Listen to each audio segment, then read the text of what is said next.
네, 안녕하세요. 예스맨입니다. 여러분들의 구독과 좋아요로 이 채널이 유지되고 있습니다. 네, 영상 속도는 1.5배를 추천드리는 바이고요. 네, 이번에도 어떠한 소식이 나왔는지 같이 한번 내용을 보도록 하겠습니다. 일단 첫 번째 소식으로는요, 사려는 수요가 줄었다. 비트코인 주식 동반 하락했다라는 내용이 나와져 있습니다. 일단 흐름의 측면으로는 여지없이 계속 약세를 보여주고 있는데요.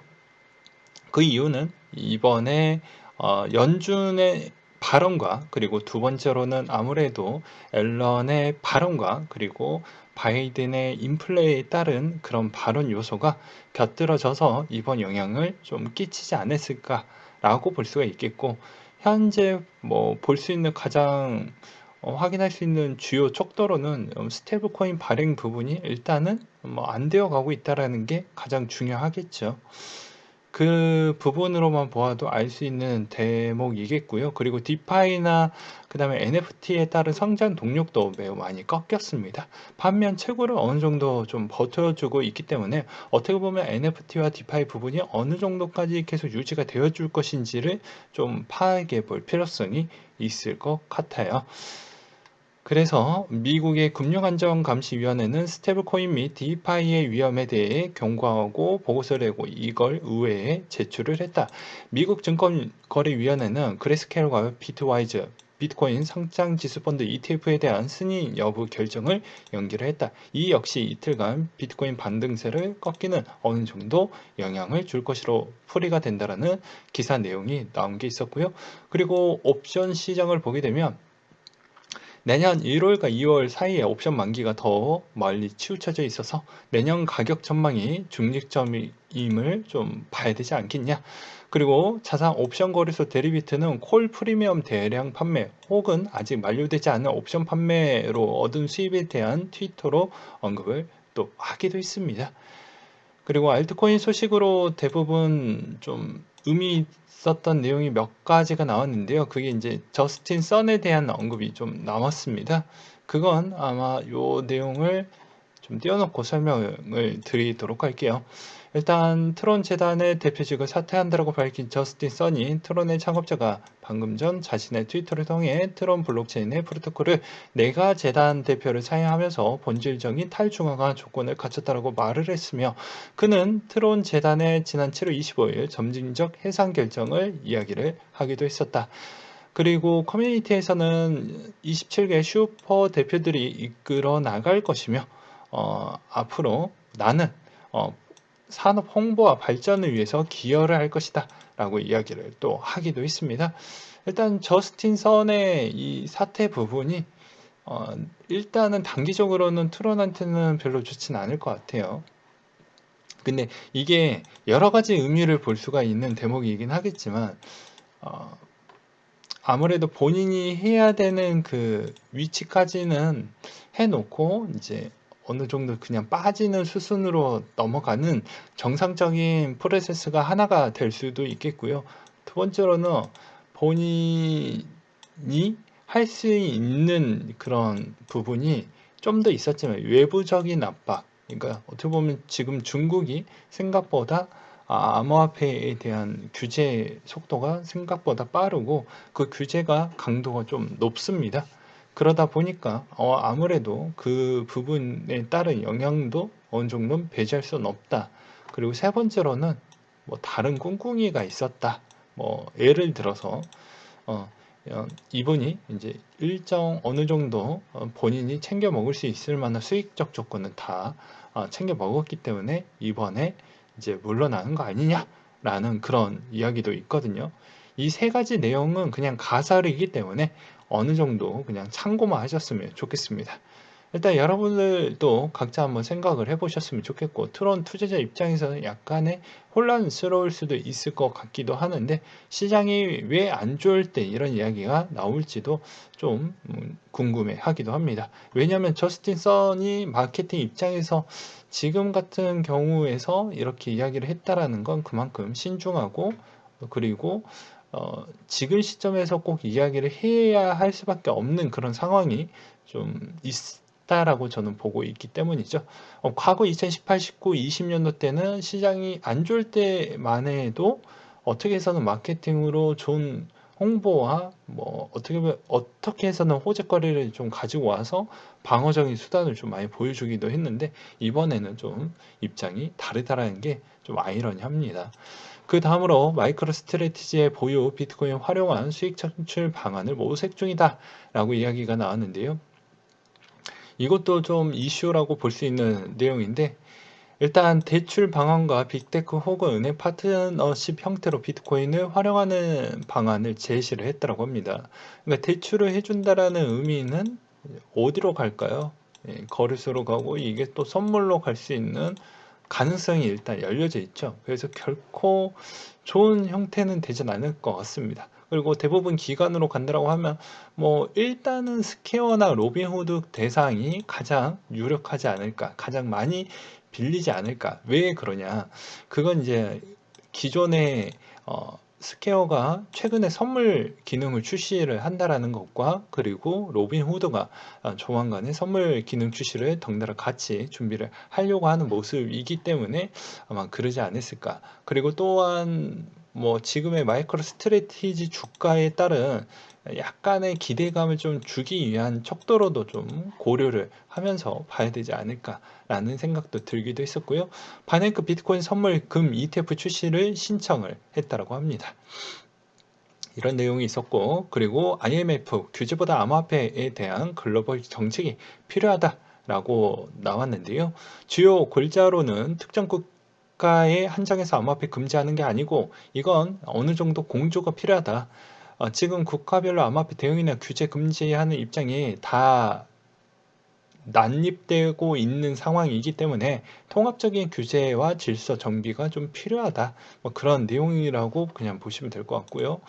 그 다음으로 또 보게 되면 가장 또 최근에 있었던 내용 중에 하나가 앨런, 파월, 게리 겐슬러 부분이 나와가지고 잠깐 이야기를 좀 하기도 했습니다. 근데 여기서 주요 중요한 내용은 나오진 않았어요. 이 기대감만 엄청 많이 가졌죠. 근데 결국엔 또 시장에 여기에서 별거 나온 게 없었지만 또 그 시점에 또 맞춰가지고 시장은 또 반대로 또 흘러 내려가기도 했습니다. 여기서 주된 내용은 스테이블 부분에 따른 언급을 좀 많이 했습니다. 그래서 스테이블 코인에 따른 리스크와 또 그런 거를 따로 조사하고, 그 다음에 특별적으로 좀 관리를 좀 해보겠다. 그리고 추가적인 조사를 좀 더 해보겠다. 그런 이야기를 많이 다뤘고요. 그리고 이제 파월 나왔고 인사만 하고 들어갔고, 게리 겐슬러도 등장만 했는데 별 말 없었습니다. 그리고 또 이제 앨런이 암호화폐에 따른 이야기 잠깐 하기도 했었는데 별 이야기 없고 그냥 끝났죠. 네. 그래서 그냥 앞으로 좀 더 규제안 만들고 좀 더 데이터가 나와서 좀 그제서야 좀 논의가 좀 필요할 것 같다. 그런 이야기만 좀 하고 끝났거든요. 근데 이제 글쎄요. 저는 오히려 이런 이야기를 했다라는 것은 오히려 내년에 있는 스테이블 코인과 암호화폐 부분에 따른 규제와 조사가 아주 면밀하게 상반기 때부터 좀 빨리 들어가지 않을까 싶고요. 그리고 여기에서 잠깐 삐꿈삐꿈 해가지고 얼굴을 보여주었다라는 의미는 저는 그렇게 생각이 듭니다. 아무래도 이분은 금리를 올리려고 해. 이분은 금리 올리기 전에 일단 투자자분들 약간 위험하니까 조심하세요라는 것을 좀 보여주어야 되는데, 지금 시점에서 얘기하기가 좀 모양새가 그러하니까 아무래도, 그리고 연말이고 하다 보니까 그렇게 이제 또 추가적인 그런 이슈거리를 또 제공할 필요성은 또 없겠죠. 그래서 조용하게 좀 가려고 말을 좀 아꼈지 않았나라는 생각도 들기도 했습니다. 아무튼 시장의 방향성은 일단은 계속 재미없는 시장으로 갈 것이기 때문에 이 부분에 대해서도 좀 잘 대응을 하시길 바라겠고요. 그 다음으로 NFT 투자 가치 높아지자 증권업계들도 좀 해석의 여지가 좀 필요하다. 증권 쪽이 NFT에 관심이 있는 게 아니고 NFT와 연결되어져 있는 그런 주식회사들에 대한 가치평가를 산출을 해야 되기 때문에 어쩔 수 없이 이쪽을 공부하고 분석을 할 수밖에 없는 실정인 것이죠. 뭐 일단은 공룡 기업 뭐 나이키나 그다음에 아디다스나 이런 쪽도 지금 들어가고 있는 실정이기 때문에 이게 생각보다 판이 커져가고 있고, 그다음에 페이스북도 이름까지도 바꿨다면 여기 승부수를 던진다라고 하니까 메타가 어디까지 들어갈 거냐라는 관점으로 보았을 때 발빠르게 또 보고서 내야 되고, 그다음에 이제 자산 운용 부분에 따른 측면도 좀 고려를 해야 되기 때문에 그런 측면으로 봤을 때는 당연한 수순으로 보는 게 맞을 것 같습니다. 그 뒤로 이제 베이징 파리 올림픽 국가대표 NFT를 발행하겠다라는 내용이 나왔는데 뭐 크게 의미를 부여하면 또 의미를 부여할 수도 있겠고요. 또 그렇지 않으면 또 그렇지 않을 수도 있는데, 일단 암호화폐 입장으로 보게 되면 또 이것도 의미가 있다라고 볼 수 있습니다. 일단 올림픽에 따른 형태로 발행이 된다라는 상징적인 의미와, 그리고 나머지 이제 여기 엔터 쪽이 요새 활발하게 아티스트 NFT를 하고 있는데, 요새는 아티스트와 팬과 또 연결할 수 있는 다이렉트 소셜 SNS를 좀 활발하게 띄우고 있기 때문에 여기에 이걸 녹여서 아마 진행을 시킬 것으로 보여집니다. 지금 플랜은. 그러기 때문에 이쪽의 판도가 상당히 중요해질 것 같아요. 그래서 SM에 있는 뭐 자회사에 이 DOU라는 게 이제 대표적으로 그냥 보시면 될 것 같은데, 이런 DOU 가지고 아마 여기에다가 좀 녹여가지고 아마 진행을 시키지 않을까라고 생각이 듭니다. 월 구독 프라이빗 메시지 서비스를 제공을 해주고 있고, 상당히 성장 동력이 매우 좋게 잘 나와주고 있기 때문에 아마 이런 형태로 아마 진행을 시킬 것으로 저는 생각을 하고 있고요. 그래서 방향성은 엔터 쪽은 일단 나와주었다. 그리고 가장 빠르게 실적이 나와줄 수 있는 NFT 시장 자체도 아마 스포츠 쪽은 이미 진행을 하고 있었고, 그러다 보니까 엔터 쪽이 그 다음에 좀 더 활성화가 제일 빨리 되지 않을까 라고 생각이 듭니다. 그 다음으로 또 이제 흑수저 일대기 수익 인증글 나는 보게 되면 뭐 요 정도 수익을 냈다 뭐 이런 내용이 또 있었는데, 또 반면으로는 오히려 좀 안 좋은 또 그런 내용을 또 보기도 했었는데요. 아무래도 이번 시장 자체에서 이제 연말이잖아요. 그래서 한 시즌을 되돌아보았을 때 누군가는 수익이 나왔을 거고, 누구는 아마 수익이 마이너스에서 정말 한강을 가고 싶을 만큼 엄청난 손해를 보셨던 분들도 분명히 있을 겁니다. 근데 이거는 본인들이 그만큼 이 시장을 만만하게 봤고, 그 다음에 내가 할 수 있는 그 범위가 있어요. 내가 내 삶에 대한 그런 어떻게 보면 진로와 선택과 결정 부분에 있어서 내가 감당할 수 있는 그 범위를 내가 제어를 할 줄 알아야 되는데, 그게 이 클릭 한 번으로 손쉽게 결정이 되다 보니까 그냥 아무 생각 없이, 아니면 정말 감성에 좀 휘둘려 가지고 그렇게 또 선동적으로 클릭하시는 분들도 분명히 있을 거라고 생각이 듭니다. 근데 계속 제가 말씀을 드렸던 이유는 이 내용이 진짜 중요한데, 자기 주관대로 해야 그나마 좀 덜 후회하고 나중에 그것이 다 피가 되고 살이 되고 하는데, 타인이 주는 그런 형태를 줄 수 있는 메시지가 나한테 도움이 되는 부분도 있겠지만, 그게 너무 우선순위적으로 계속 따라가다 보면은 결국에 나한테 도움이 되거나 성장이 될 수 있는 그런 판도가 또 되지는 않거든요. 그래서 이번 계획에 내 올해 수익성이 어느 정도 나왔는지 되돌아보는 시간으로도 한번 여러분들도 각자 한번 생각을 해보셨으면 좋겠습니다. 그리고 싸이월드가 일단 앱 심사 과정이 일단 진행 중인데 아직은 계속 머물러 있는데, 일단 메타버스 부분하고 미니미 부분도 일단 진행을 한다고 합니다. 일단 이런 형태로 진행이 된다고 하니까 참고만 하셨으면 좋겠고요. 그 다음으로 스텔브 코인 발행제에 대한 은행에 준하는 규제가 좀 필요하다라고 이야기를 했습니다. 계속 이야기를 하지만 이 스테이블 코인이 앨런 누나가 이야기를 했죠. 근데 은행이 준하는 규제가 필요하다고 이야기를 했다는 건 강도 높게 스테이블 코인한테 좀 잣대를 좀 대겠다라고도 볼 수가 있는 대목이에요. 일단 배경을 보게 되면 시장 규모가 좀 커졌고, 그리고 잠재 위험성이 너무 높다. 그렇기 때문에 이거를 약간 좀 손볼 필요성이 있다라고 해서 연방예금보험공사와 통화감독청 OCC 부분이 야, 이 법안 마련 좀 촉구해야 된다. 그래서 스테이블코인의 개요는 일단 명목화폐 기초자산의 상대적 가치가 안정될 수 있는 설계된 디지털 자산인데, 일단은 명목화폐와 1대1 일단 담보 비율을 좀 맞춰준다라는 계획이 있었는데, 지금 상황은 둘 다 아니죠. 일단은 그러합니다. 일단은 달러와 대비 1대1은 아니기 때문에 그렇게 말씀을 드리는 부분이었고요. 일단 또 구성과 기준이 모호하다라는 거, 그리고 발행자 준비 자산을 보게 되면 다 주먹구구식으로 해놨다라는 거, 그러니까 통일화되지 않았다라는 게 약간 좀 흠이다. 그리고 이제 시장 규모는 앞으로도 널리 많이 활용될 것으로 보여진다. 그리고 잠재적 위험은 이제 이용자 보호성이 좀 모호하고 지급 시스템의 위험성, 그러니까 지급 보증이 왜 안 되냐. 저번에도 말씀드렸다시피 실질적으로 이게 발행된 준비 자산의 그런 형태를 보니까 오히려 조금은 문제가 좀 있었다라는 것이죠. 그래서 그런 측면, 그리고 시스템 리스크 부분을 좀 꼽았다고 합니다.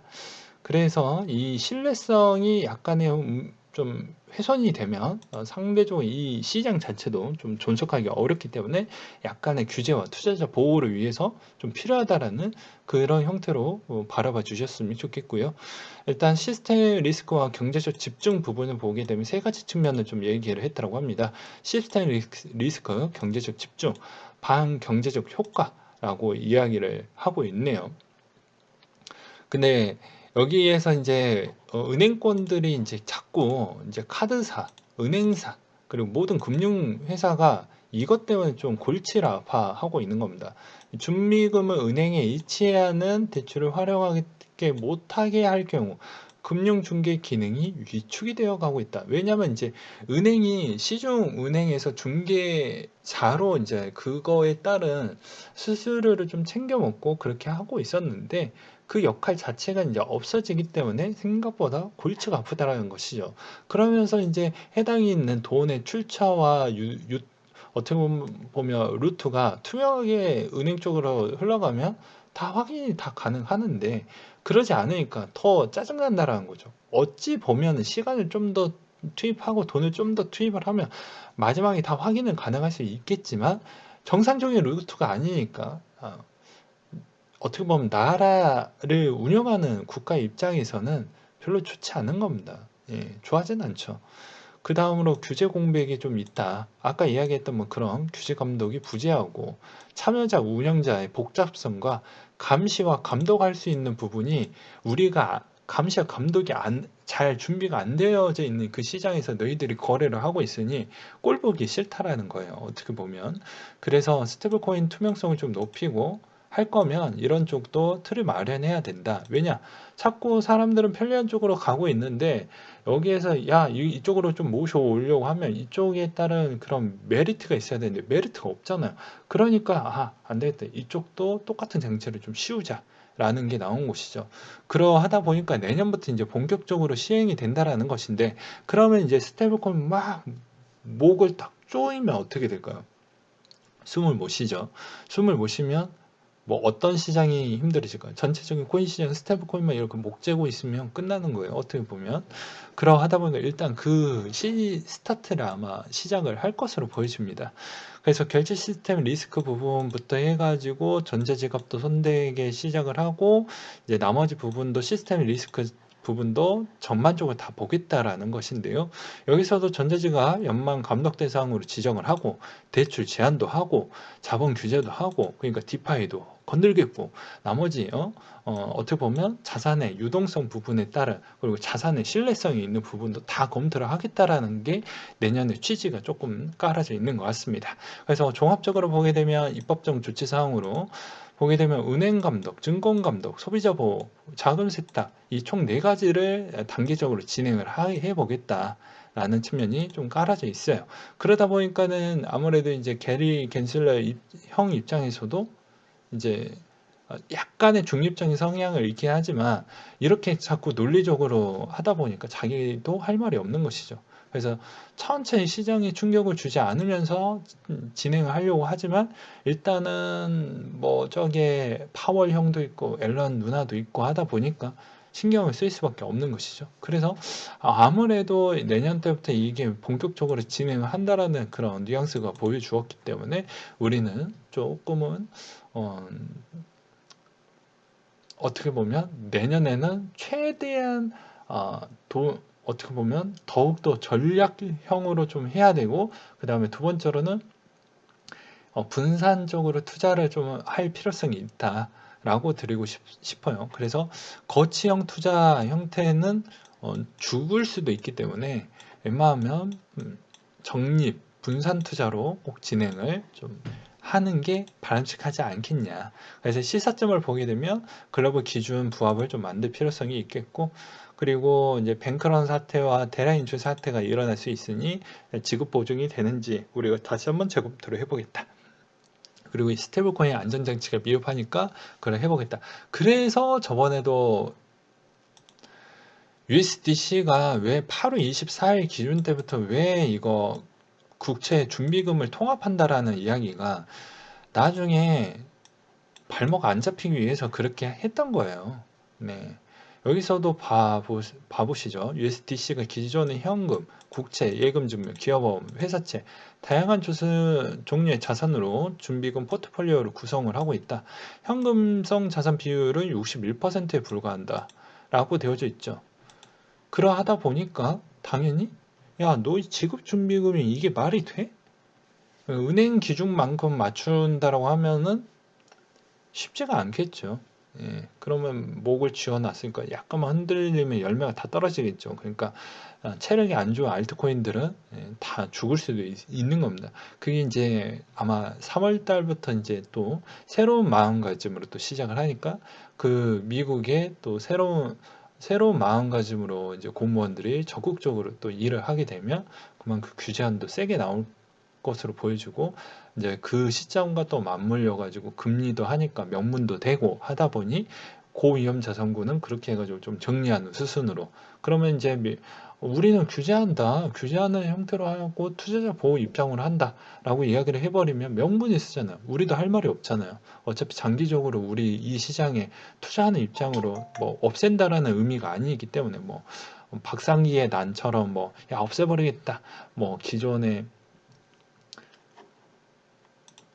은성수 씨 발언처럼 막, 좀, 코인은 뭐 문제가 너무 많다, 뭐, 이렇게는 하지 않는 그런 신 분들이기 때문에 아마 우리가 한때뿐 약간 좀 물러나고 좀 장기적으로 좀 보았을 때는 또 적절하게 또 다른 시장의 또 트렌드와 패러다임을 조금 더 공부를 한 다음에 약간의 적립식으로 좀 사는 형태로 내년은 그렇게 좀 대응을 해야 되지 않겠냐. 왜 그러냐면 계속 말씀을 드리지만 내년에 어떤 전문가라고 쳐도 파악하기가 힘듭니다. 왜냐하면 저도 바이러스 부분에 예측하기가 그렇게 힘드는데 그걸 누가 맞출 수가 있겠냐라는 것이죠. 최근에 이제 미국도 영국도 다시 심해지고 있기 때문에 이걸 심해지는 걸 어느 정도 선에서 뭐 괜찮다라고 이야기가 나올 때까지는 아직은 보수적으로 좀 시장을 봐야 되지 않을까라는 생각도 들고 있기 때문입니다. 그게 변수가 또 많고, 요새 내년에 또 되면 내년부터 또 금리부터 또 건들기 시작을 하니까 그것도 이래저래 또 신경을 써야 되고, 그리고 러시아와 또 우크라이나에 따른 관계도도 요새 심상치가 않고, 그리고 각 나라마다 신흥국의 또 체력도 별로 좋지 않아서 아마 극단적인 국가와 국민에 따른 여러 가지 이견이 그러니까 의견 같은 게 충돌이 나오면서 오히려 약간의 좀 문제점이 많이 나오면서 국제사회로는 좀 혼란성이 매우 커지지 않겠냐라고 생각이 듭니다. 최근에 터키 부분이 뭐 그렇죠. 뭐 리라 폭락, 물가 급등, 주가 하락, 3중고 근데 뭐 터키뿐만 아닙니다. 뭐 태국도 마찬가지고 필리핀도 마찬가지고 베트남도 마찬가지인데 여기에서 코로나가 내년 1년 더 간다. 그러면 걔네들도 진짜 버티기에는 쉽지가 않을 겁니다. 그래서 아마 비니빈 부익부 형태가 너무 갭이 커지기 때문에 이것도 어떻게 보면 국제사회 입장에서 좀 골머리가 좀 많이 나오지 않을까 싶네요. 아무튼 뭐 오늘 주말인데 그리고 오늘 방송하는 날은 아니지만 그래도 앨런 누나에 따른 발언 내용을 좀 정리를 해드리고자 해서 좀 말씀을 드렸고 또 이 어차피 올해 반등이 나온다라고 해도 올해 말 잠깐 반등이 나온다고 해도 그 단타를 하시는 분이나 트레이딩을 하시는 분들 제외한 나머지는 추세적으로 투자할 만한 그런 요소는 아니기 때문에 그냥 가족들과 편안하게 좀 지내시다가 내년 부분을 좀 기약하면서 또 마음을 또 다지면서 그렇게 시작하는 형태로 하는 게 낫지 않을까 싶습니다. 그런 형태로 오늘 방송 한번 만들어 보았어요. 네, 이상으로 마치도록 하겠습니다.